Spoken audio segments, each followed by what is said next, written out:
मैं पीएम के न्यूज़ से मध्य प्रदेश शासन से अधिमान पत्रकार एमएस बिशोटिया। आज खास चर्चा करेंगे हमारे क्षेत्रीय विधायक डबरा के सुरेश राजे जी से। नमस्कार राजे जी। नमस्कार बिशोटिया जी। पीएम के न्यूज़ चैनल का स्वागत है। हम चर्चा कर रहे हैं ग्वालियर हाई कोर्ट को लेकर, और जो वकील जो ग्वालियर में अभी हाल ही में डॉक्टर BR अम्बेडकर जी के बारे में कुछ टिप्पणियाँ की थी, उसके बारे में चर्चा करेंगे। आपसे क्या कहना चाहेंगे उसके बारे में? तो देखिए बिशोटिया जी, ये हमारे ग्वालियर के लिए नहीं, प्रदेश के लिए नहीं, ये देश के लिए बहुत ही दुर्भाग्य का विषय है कि एक व्यक्ति लगातार भारत रत्न संविधान निर्माता बाबा साहब अम्बेडकर जी के बारे में जिस तरह की अशोभनीय टिप्पणियां एक व्यक्ति लगातार कर रहा है, और दुर्भाग्य ये भी है कि वो व्यक्ति अपने आप को कानूनविद कहता है, अपने आप को वकील कहलाता है और वकालत करता भी है। अब इससे बड़ा दुर्भाग्य कोई हो नहीं सकता कि बाबा साहब के बारे में जिस तरह की वो टिप्पणी लगातार कर रहा है, और शासन और प्रशासन दोनों मौन है। जिस तरह की देखने दिखाने के लिए उस पर धाराओं में जिस तरह मुकदमा कायम किया, तो वो बड़े गाजे बाजे के साथ और माला डाल के वो एसपी ऑफिस पहुंचता है वो व्यक्ति, जैसे उसने बहुत बहादुरी का काम किया हो जी। और ये विषय बाबा साहब वाला नहीं है जो मुझे समझ में आता है। जी। बाबा साहब के बारे में अशोभनीय टिप्पणी करके ये व्यक्ति हमारे देश का, मैं प्रदेश की बात नहीं कर रहा, मैं क्षेत्र की बात भी नहीं कर रहा, पूरे देश का हमारा सामाजिक समरसता का जो माहौल है उसको ये व्यक्ति बिगाड़ना चाहता है। और मैंने पहले भी कहा था, जब मामला हाईकोर्ट परिसर में बाबा साहब की प्रतिमा को लेकर उठा था, तब भी मैंने कहा था, ध्यान हो आपके न्यूज चैनल पर, कि ये किसी न किसी बड़ी साजिश का हिस्सा है। ये व्यक्ति ये अकेला नहीं है, इसके पीछे कोई बहुत बड़ी सामाजिक समरसता का ताना बाना छिन्न करने वाली ताकतें इसके पीछे है। और मैं समझता हूँ कि हमारे प्रदेश की डॉक्टर मोहन सरकार को जितनी जल्दी हो सके इनको सलाखों के पीछे डालना चाहिए।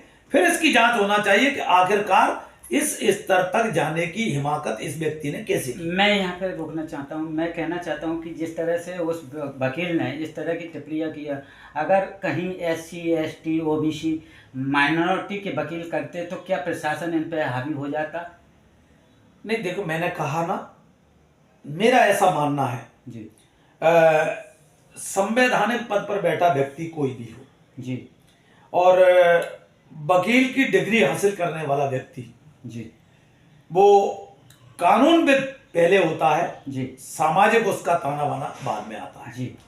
तो ये तो इनकी नैतिक जिम्मेवारी खुद ही है जी। कि जिस कानून का चोला पहन के ये अपने आप को वकील कहलाते हैं, सबसे पहले तो इन्हें वो वकालत से रिजाइन करना चाहिए।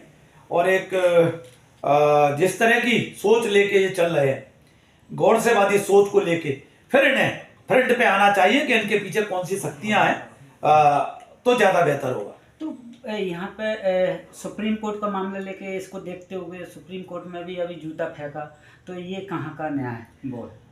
देखिए, ये मैं समझता हूँ कि अभी आपने देखा होगा हाल ही में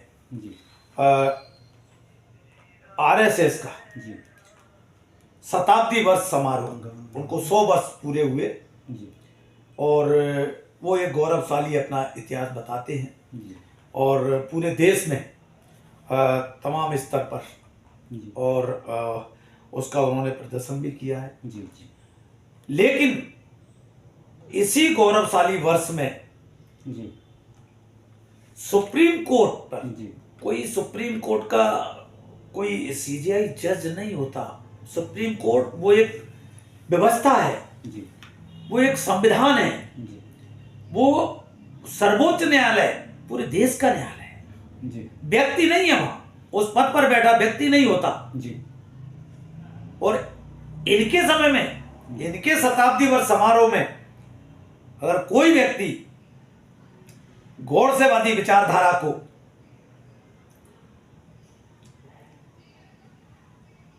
प्रशंसित करने का काम करता है तो मैं समझता हूं ये देश की सरकार के लिए भी चुनौती है। और ये इनके ये 6 तारीख का दिन जी मैं समझता हूं काले अध्याय के रूप में जाना जाएगा और ये कभी न मिटने वाला कलंक इस वर्ष में लगा है और इन सरकारों को सोचना चाहिए। ये कहते हैं, भाजपा ही कहते हैं कि हम समरसत्ता की बात करते हैं, तो इस तरह से ये क्या देखने को मिलता है? देखिए, समरसता का जहाँ तक सवाल है, कथनी और करनी में फर्क नहीं होना चाहिए और मैं समझता हूँ भाजपा की कथनी और करनी में साफ फर्क नजर आ रहा है, आपको देखने को भी मिल रहा है। और एक तरफ गांधीवादी विचारधारा है जी। गांधीवादी विचारधारा का जीता जागता उदाहरण है भगवान बुद्ध के जो संदेश हैं, B.R. गवई साहब जी जिस सिद्धांतों पे चलने वाले व्यक्ति हैं, तो देखिए उनमें गांधीवादी दर्शन भी नजर आया और भगवान बुद्ध का भी दर्शन नजर आया जी। उन्होंने कहा कि इस कुर्सी का अपमान करने वाले व्यक्ति को जी छोड़ दिया जाए।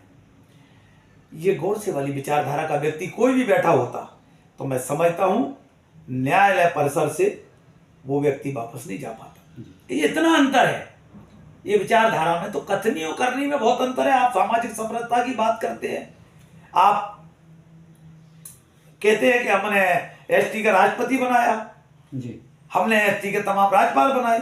इनकी सबकी पृष्ठभूमि में अगर जाओगे आप कहीं तक भी, तो ये कहीं ना कहीं किसी न किसी रूप में आरएसएस से जुड़े व्यक्ति मिलेंगे जो पूरी संस्थाओं पर बैठे हैं। और मैं समझता हूं कि शायद गवई साहब उनकी विचारधारा के व्यक्ति नहीं हैं, इसलिए ये कृत्य करने का दुस्साहस उस व्यक्ति ने किया है। अब कानून किस रूप में उसे देखता है ये तो कहना ठीक नहीं है, लेकिन ग्वालियर से लेके और सर्वोच्च न्यायालय तक अगर आपको देखने को मिलेगा तो ये मैं समझता हूं सामाजिक समरसता का ताना बाना छिन्न करने के साथ साथ हमारे देश का जो पूरा का पूरा हमारा जो वातावरण है, अनेकता में एकता, यही है भारत की विशेषता। और इसको छिन्न भिन्न करने का मैं समझता हूं ये दुष्चक्र है।